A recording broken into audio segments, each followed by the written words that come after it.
Quantos capítulos tem o livro de Êxodo? 40? 40. Hoje é o primeiro, né, Ronaldo? Não vale colar, hein? Tá colando, né, Ronaldo? No dia da prova, eu vou ficar de olho para ver quem está colando. Bom, 40 capítulos. São 4 quintas, né? Em quantos meses? Aí já pergunta de matemática, né? Já ficou mais difícil. 40 capítulos, considerando que toda quinta, né? Vai ser 4 sábados por mês. Teremos aí 10 meses, né? 10 meses. A turma do concurso aí é matemática. Então nós estamos em julho. Vamos terminar provavelmente lá para maio do ano que vem. Maio? Menos, maio mesmo. Final de maio. Quase um ano estudando o livro de Êxodo. Bom, quando inicia o livro, a gente precisa explicar o livro antes de entrar no capítulo. Eu vou fazer algumas considerações do livro para a gente entender o livro que a gente vai estudar, que é o segundo livro da Bíblia, né? Também conhecido como Pentateuco, Penta, são os pentacampeões. Perdemos o último jogo e não chegamos ao Hexa, né? 6, o Hexa. Não veio pelo jeito desse time aí, não sei se vai chegar, vai demorar um pouco. Né? Então, Penta, os primeiros 5 livros da Bíblia, Pentateuco, escrito por quem? Provavelmente por Moisés, a maior parte dele, Moisés. Esse é o segundo livro, acho que já foi estudado aqui o Gênesis, né? Já estudaram o Gênesis. Então, nós estamos no segundo livro da Bíblia, o Pentateuco. Gênesis fala do começo, princípio. Já Êxodo fala de redenção. É o livro que mostra Deus libertando o seu povo escravizado e leva para uma nação, chamada Nação Santa. Então, o significado do nome Êxodo é saída, partida. O autor, como eu já disse, foi Moisés. Tradicionalmente ele é aceito como... E o próprio livro e os demais livros do Pentateuco dá autoria para Moisés. No Novo Testamento, o próprio Jesus cita também Moisés como autor. Qual que é o propósito do livro de Êxodo? Primeiramente, é mostrar que Deus é fiel às suas promessas, que Ele liberta o seu povo, e Deus estabelece uma aliança. E Deus passa a habitar no meio do seu povo. Então, em resumo, da escravidão para a adoração.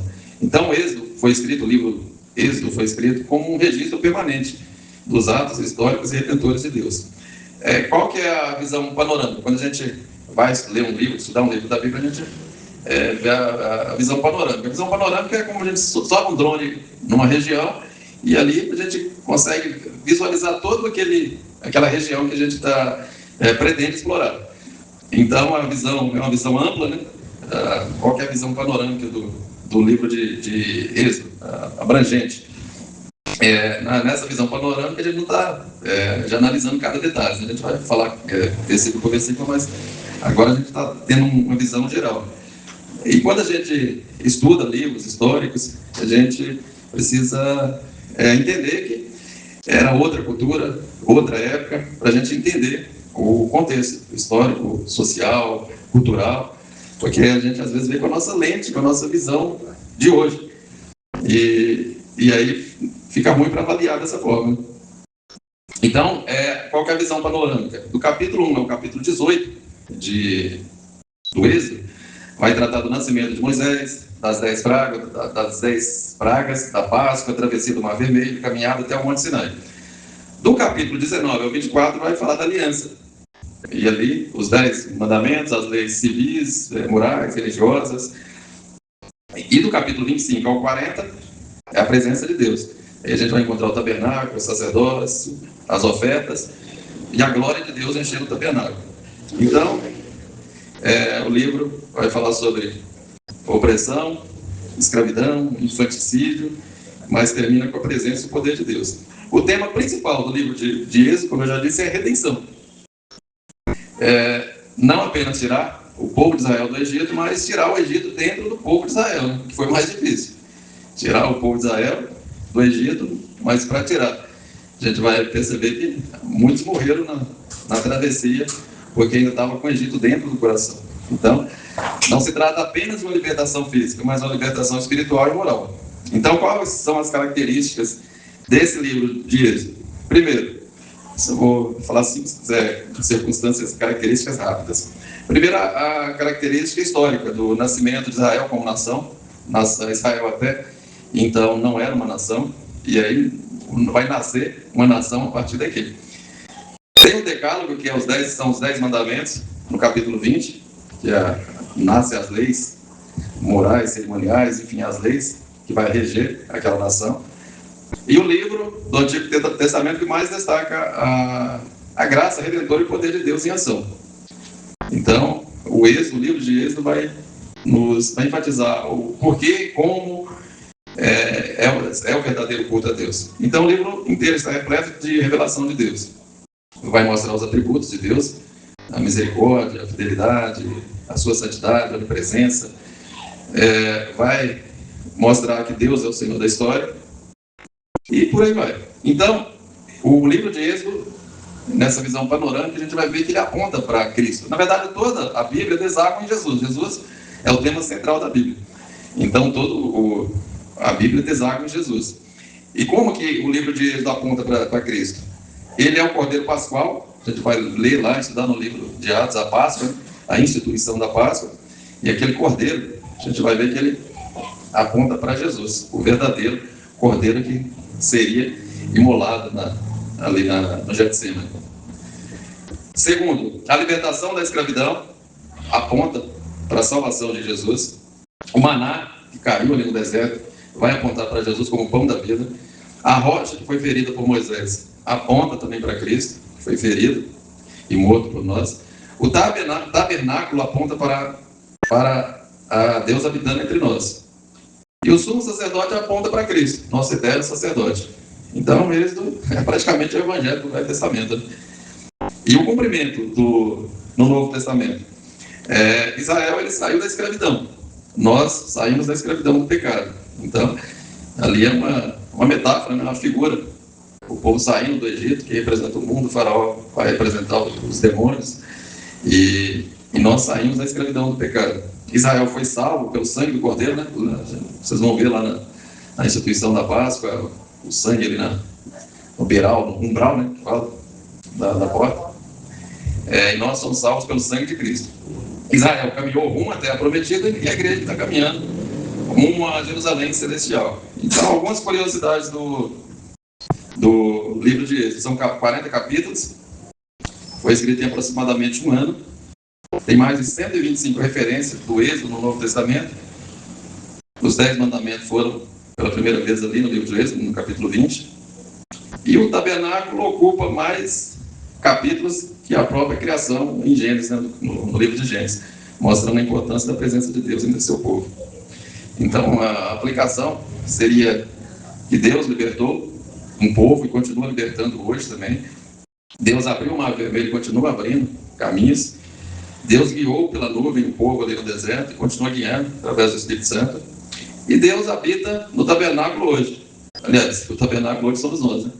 Ele habita no nosso meio e nós somos o próprio tabernáculo de Deus. O nosso corpo é o tabernáculo. Bom, dito isso, vamos para o capítulo 1, versículo a versículo. Todos estão com a Bíblia aberta? Então vamos lá. Versículo 1. São esses, pois, os nomes dos filhos de Israel que entraram com Jacó no Egito. Cada um entrou com a sua família. Aqui já começa, já termina, se você for ler o finalzinho de Gênesis, já entra em eles, mostrando que Deus não esqueceu da aliança. A aliança que fez lá no capítulo 15 com Abraão. E Deus já tinha falado, previsto tudo aquilo ali para Abraão, que ia passar 400 anos de escravidão, depois ele ia libertar. E Deus já mostrando a sua aliança com os patriarcas e conduzindo o povo ao que ele havia prometido. Então, já nesse versículo 1, Deus mostrando que nos conhece pelo nome e jamais abandona a sua aliança. Versículo 1, né? São esses os nomes dos filhos de Israel. Aí vai começar a falar o nome deles aqui. No versículo 2, Rubem, Simeão, Levi e Judá. Fala dos 4 primeiros filhos de Jacó, que são mencionados, já para falar da origem das tribos, né? Se tornaram 4 tribos aqui, né? Depois a gente vai ver as demais, reforçando a continuidade da promessa, né? Abraão, Isaac, Jacó, que se tornou Israel, uma nação, A gente vai ver que daqui a pouco ele para de falar de Jacó, pessoa física, e passa a falar Israel, uma nação, né? E aqui, os seus filhos. Então, Deus transformando famílias comuns em instrumento para cumprir o seu propósito. No versículo 3, aí continua falando dos filhos de Jacó: Isacar, Zebulon e Benjamim. Então a lista continua, né, preservando a memória das tribos. E Deus mostrando que valoriza, né, os registros, a identidade. Né? Então nossa identidade deve estar fundamentada sempre em Deus, e não na circunstância. Né? Os irmãos, se tiver alguma dúvida aí, quiser levantar a mão, fazer pergunta, fique à vontade, tá? E a gente vai... aqui é uma aula. Pode que fique à vontade. Se achar que está rápido, que não está entendendo, pode perguntar. Versículo 4. Dan, Naphtali, Gad e Aser. São outros 4 filhos de Israel que também se tornaram tribos, né? Como se fosse um estado, né, lá de Israel. Cada um desses aí se tornou uma região de Israel. Ainda está mostrando que cada filho, cada tribo fazia parte do plano divino, sem distinção. Deus havia prometido para Israel, ele estava cumprindo agora. E que no reino de Deus todos nós temos um valor e propósito. Né? Versículo 5. Todas as pessoas, pois, que descenderam de Jacó foram 70. José, porém, estava no Egito.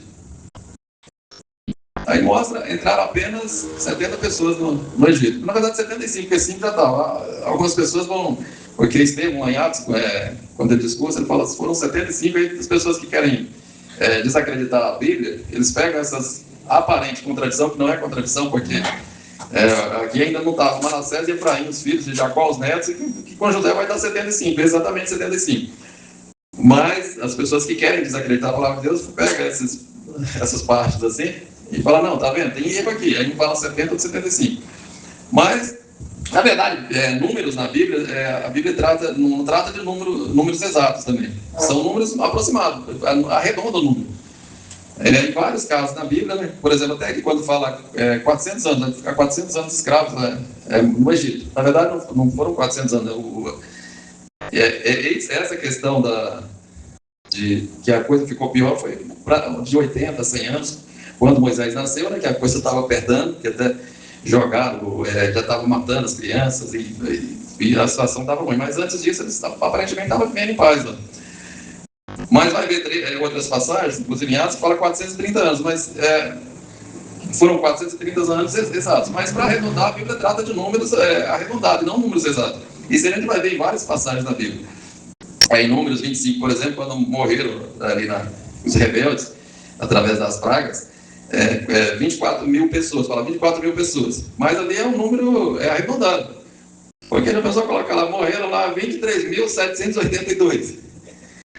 Ali na época do rei Josias, com Senaqueribe, né, quando o anjo foi lá e fala que mataram lá no acampamento, 185, um anjo matou 185 mil soldados lá no acampamento dos assírios.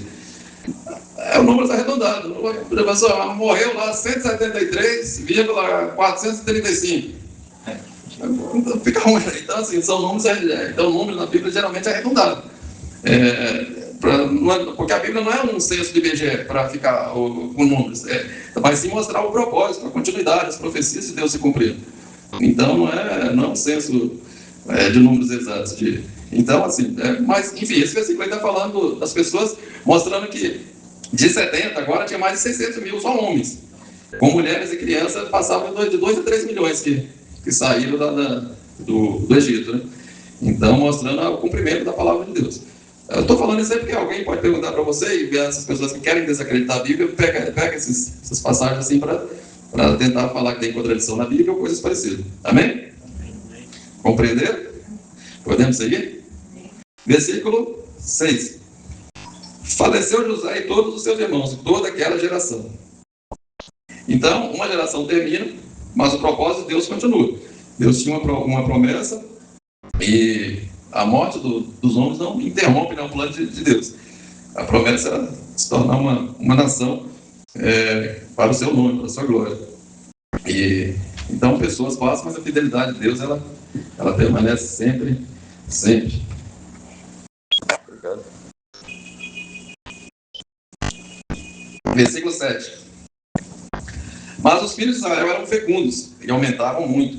que se multiplicavam e grandemente se fortaleciam, de maneira que a terra se encheu deles. E a promessa de Deus, eles foram se multiplicando.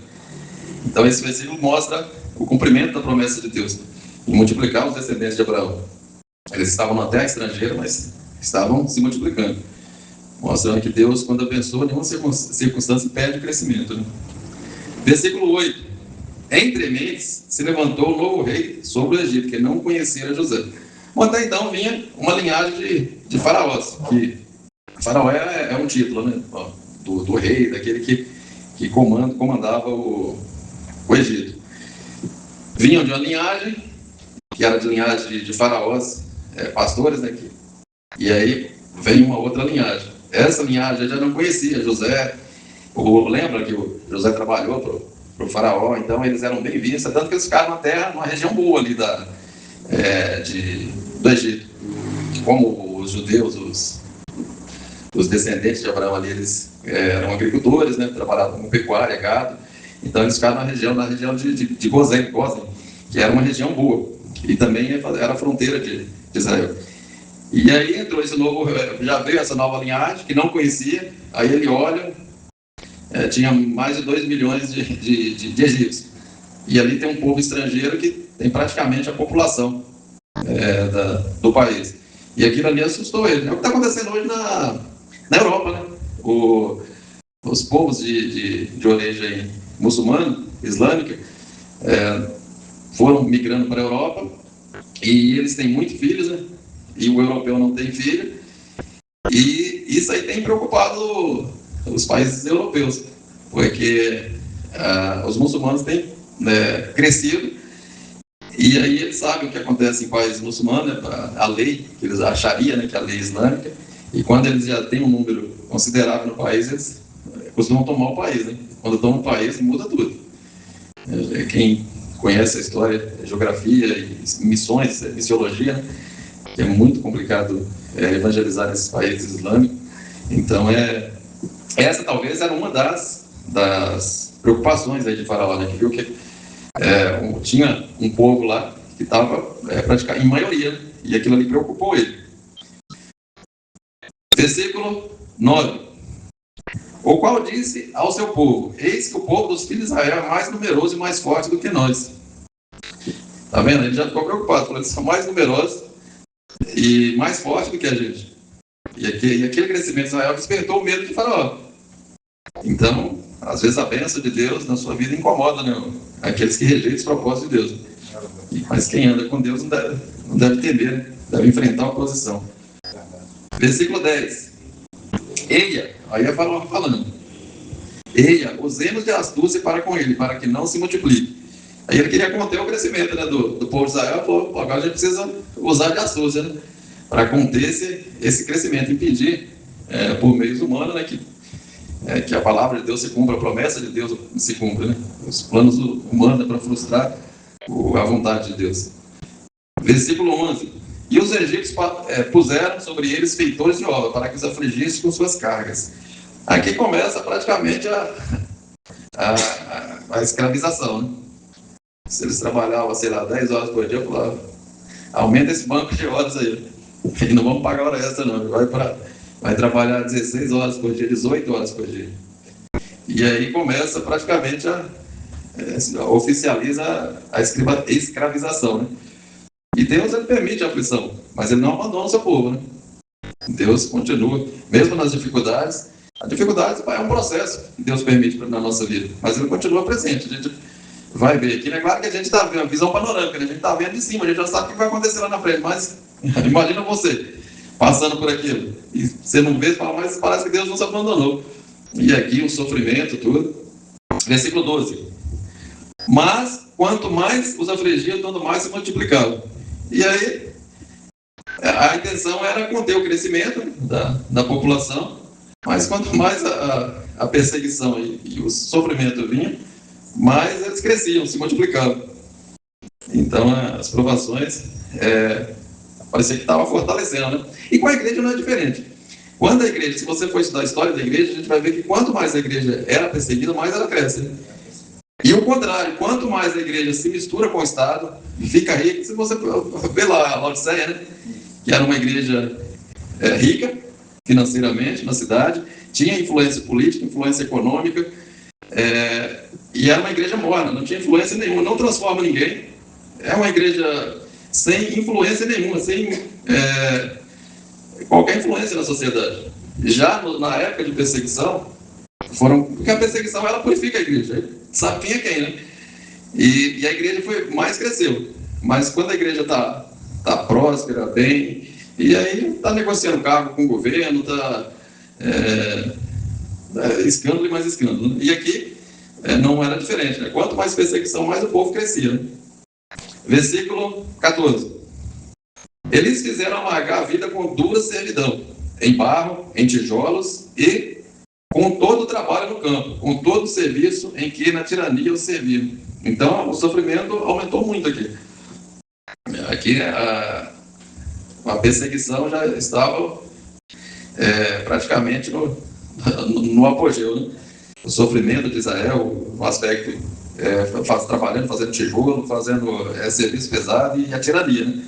E com certeza castigo físico, chicotada, enfim. Então, a maioria das aflições, geralmente, ela antecede a intervenção de Deus. Deus foi permitindo aquilo ali, mas daqui a pouco ele vai intervir. Versículo 15. O rei do Egito falou às parteiras das hebreias, das quais uma se chamava Sifrá e a outra Puá. Aí ele viu que ela estava crescendo muito mesmo. Aí chamou as duas parteiras. E aqui Moisés faz questão de colocar o nome. Na verdade, havia mais de duas. Então, essa daqui talvez fosse as parteiras-chefe, né? Uma população de mais de 600 mil mulheres, né, ali. Então, duas parteiras não ia ser suficiente. Devia ser as parteiras-chefe. Mas o nome delas é registrado aqui. O nome de Faraó não é registrado. Podia falar Faraó, sei lá o nome do sujeito, né? Oi? Enfim. Não sei se é não, mas não, Moisés não registrou o nome dele, né? Mas, enfim. Então, a estratégia de Faraó para tentar controlar o nascimento, né, do povo foi chamar as parteiras para falar a estratégia que ele queria, né? E no versículo 16, ele diz: quando servir de parteira as hebreias, examinai. Se for filho, matai, mas se for filha, viverá. Não existia. Como é que é? Ultrassom. Para saber se era menino. Hoje em dia tem, né? Tá com 3 meses, né? Por aí. Já dá para ver. Naquele tempo não havia ultrassom. Então tinha que esperar nascer primeiro. Se for menino, aí, sei lá, enrola o cordão umbilical, mata a criança. Se for menino, deixa viver. Mas ele tinha uma estratégia através disso. Ele queria controlar a população. Mas por que matar os meninos e deixar as meninas? Primeiro, eliminar a força militar e evitar a rebelião, né? Porque a força militar geralmente é homem, né? Hoje em dia tem mulher no exército, mas geralmente é homem. Então, se reduz o número de homens, só mulher já enfraquece o crescimento dos hebreus para a guerra, que vai ter um número bem reduzido de homens. E ao deixar só as meninas vivas, era o fim da linhagem também, né? Sem homens, ela ia se casar com os egípcios, não? O que resta é aqueles cabras lá, vão casar com esses cabras mesmo, fazer o quê? E aí ia perder a identidade, né? Porque já ia ficar misturado, né? Egípcios com hebreus, já ia perder a identidade de Israel. E segundo, ia perder os bens e a terra, porque na cultura da época, a herança e a propriedade passava pela linhagem masculina. Então, não ia ter direito a nada, né? Ia perder as terras, os bens. Mas a gente vê que o desfecho não deu certo, né? O plano dele, mais uma vez, deu errado. Essa estratégia dele. Não deu muito certo, não. Versículo 17. As parteiras, porém, temiam a Deus, e não fizeram como lhes ordenara o rei do Egito. Antes deixaram viver os meninos. Então, elas tinham temor de Deus, né? Eram hebreias, e aí nascia, dava um migué lá, e não matava, né? Versículo 18. Então o rei do Egito chamou as parteiras e lhe disse: por que fizesse isso e deixasse viver os meninos? Então o faraó já quis explicação, né? Falou: chama elas aí para saber o que está acontecendo. Foi para matar os meninos. Estão vendo um montão de menino hebreu correndo por aí na rua. Precisa saber o que está acontecendo. E aí foram ver o que elas falavam, né? Aí ela sabe, seu Faraó, o que está acontecendo? Versículo 19.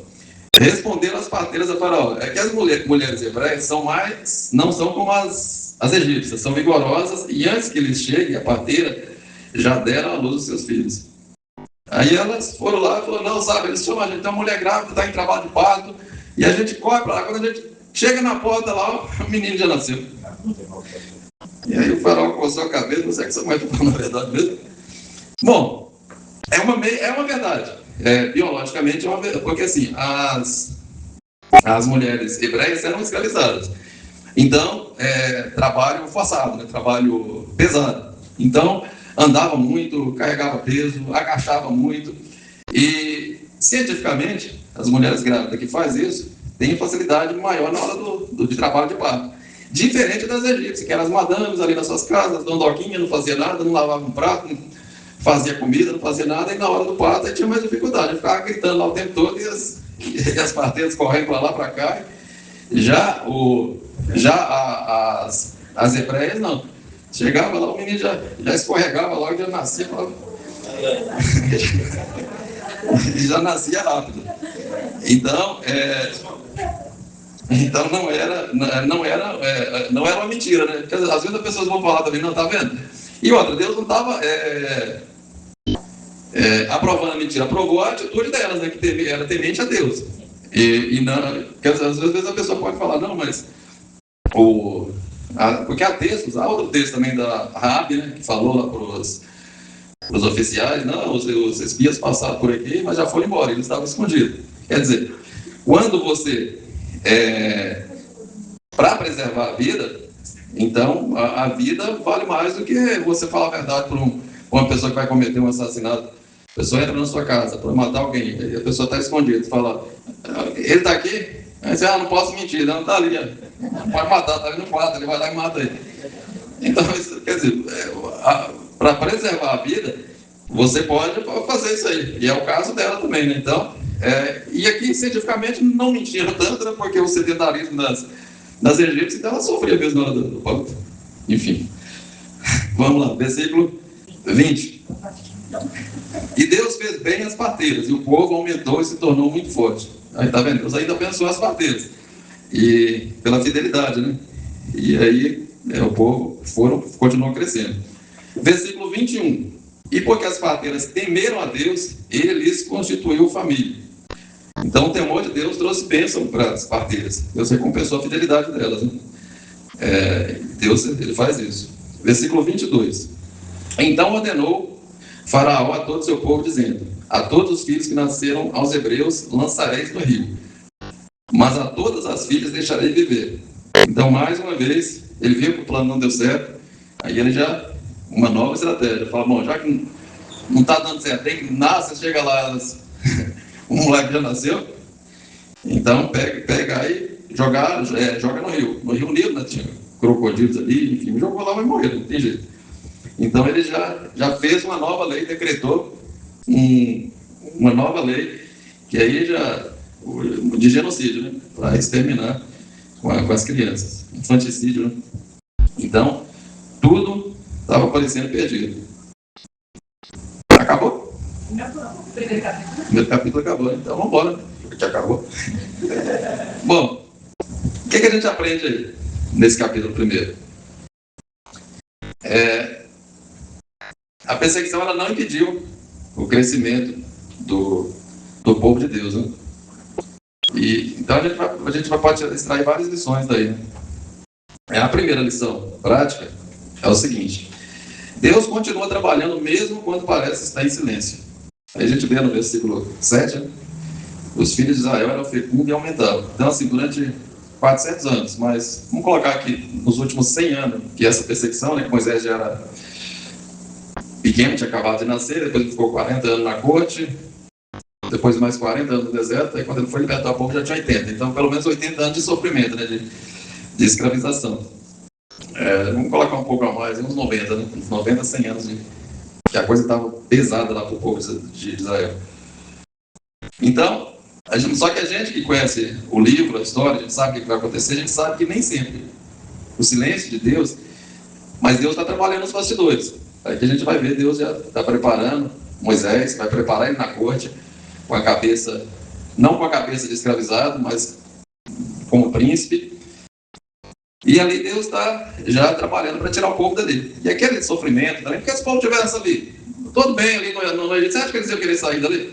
Às vezes Deus permite também as coisas acontecerem na nossa vida para a gente tomar atitude, né? Porque quando está tudo bem, a gente é acomodado, né? E assim, é aquela chamada zona de conforto, né? A gente, quando está tudo bem, a gente não toma atitude. Você não troca de emprego, não, tá ruim, mas tá bom, não sei o que e tal. Você não toma atitude nenhuma, mas quando as coisas... Então, às vezes, Deus permite o sofrimento, as coisas acontecerem para a gente tomar atitude.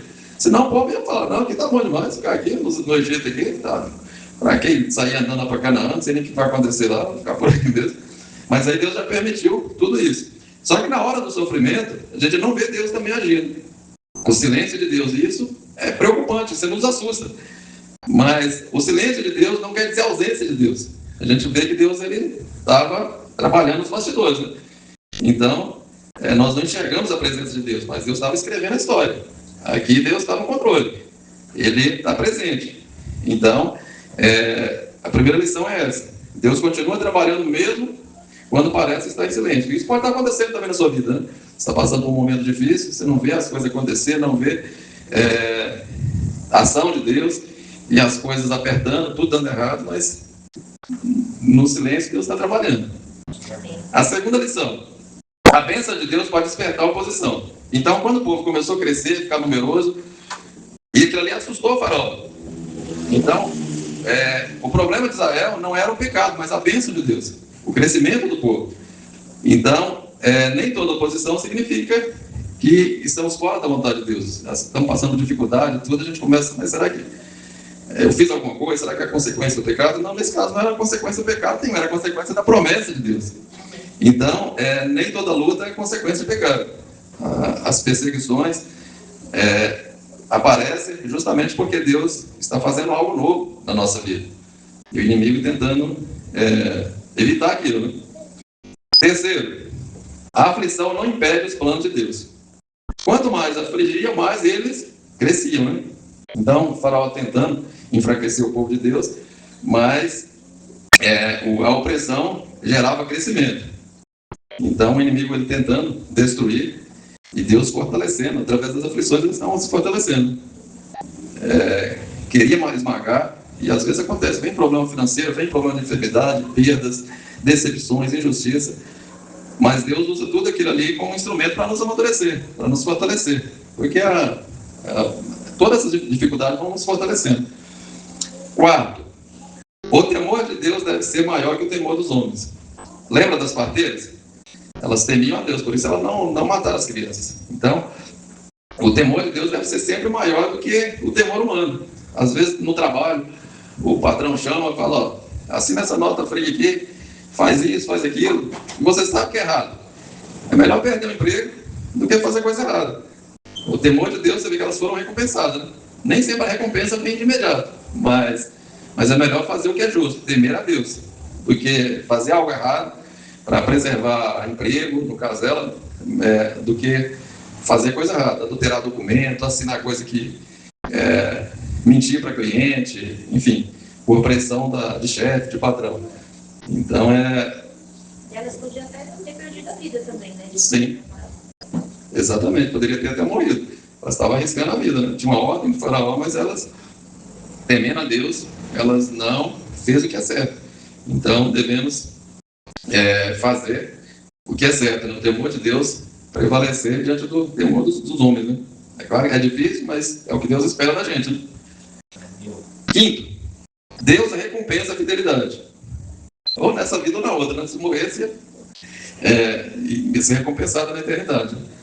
Então, a fidelidade ela nunca passa despercebida. Deus nunca deve nada para ninguém. Ele sempre recompensa. Sempre vem a recompensa divina. Então, a fidelidade, ela não recebe aplauso imediato. Na verdade, vem a perseguição, né? Mas fazer o certo. Então, o que a gente aprende aqui? Esse capítulo aqui a gente terminou sem nenhuma libertação, né? O capítulo terminou com a ordem do rei para nascer as crianças e jogar no rio, sem nenhuma E o povo ainda escravizado, né? O povo continuava escravizado. E Faraó continuava no trono. E a perseguição aumentou. E o decreto de morte continuou em vigor. Então, humanamente falando, parece que o mal venceu. Quando você lê só o capítulo 1, você fala, o mal venceu. Não aconteceu nenhuma intervenção de Deus até aqui. O povo continuava sofrendo debaixo dos algozes. E Faraó continuava reinando absoluto ali, decretando leis e continuava prejudicando. E às vezes isso na nossa vida acontece. Só que aí ali não é um ponto final ainda. Deus ainda está no controle. Muitas coisas a gente vai ver que vai acontecer. Não acabou aqui. É exatamente aí que Deus começa a agir. E é o que vai acontecer aqui. Então, enquanto o Faraó ele acreditava que estava no controle da história, até que ele estava reinando absoluto, né? Criando leis, perseguindo. Mas Deus já estava preparando um bebê, uma criança que nasceria no capítulo 2, daqui a pouco. Ele vai nascer e vai ser o libertador. Então o rei, o Faraó, estava pensando que controlava o futuro. Mas o futuro estava na mão de Deus. E no capítulo 2 já nasce o libertador. Então essa é uma das grandes lições do livro que diz que Deus trabalha muito antes de nós percebermos. O povo não imaginava, né? Falou, o negócio está ficando feio, né? Primeiro escravizado, depois perseguido, matando as crianças. Mas Deus estava trabalhando. E talvez isso esteja acontecendo com você. As dificuldades na vida, na saúde, é um diagnóstico inesperado, é a parte financeira que as contas não fecham, é o casamento que não está bem, o ministério espiritual, a igreja também, as coisas não estão fluindo. E parece que está tudo perdido, né? Mas Deus está preparando o livramento. Aqui a gente vai ver que Deus vai intervir de forma poderosa aqui na vida deles. Então, o capítulo 1 ele vai terminar com um decreto de morte, mas o capítulo 2 já começa com o nascimento da libertação, o nascimento de Moisés. E assim é na sua vida. Talvez você só está vendo as dificuldades, né? Mas Deus ele tem intervenção. Deus cumpre a sua palavra e a última palavra é de Deus, sempre. Deus sempre tem a última palavra. Então, devemos acreditar, né? Porque enquanto o mundo está escrevendo o último capítulo da história, Deus está preparando o início do capítulo de graça na nossa vida. E nenhum faraó é tão grande para impedir aquilo que Deus determinou. Deus já tinha falado, depois de 400 anos, eu tirarei, levarei vocês para uma grande nação. Então, Êxodo aqui, para resumir, nos ensina que governos mudam, circunstâncias mudam, gerações passam, mas Deus permanece fiel. Nenhum faraó é grande o suficiente para impedir aquilo que Deus determinou. Então esse é o resumo do capítulo 1. E o capítulo 2 começa com Deus levantando Moisés. Então, essa é a lição do capítulo 1. Amém? Amém?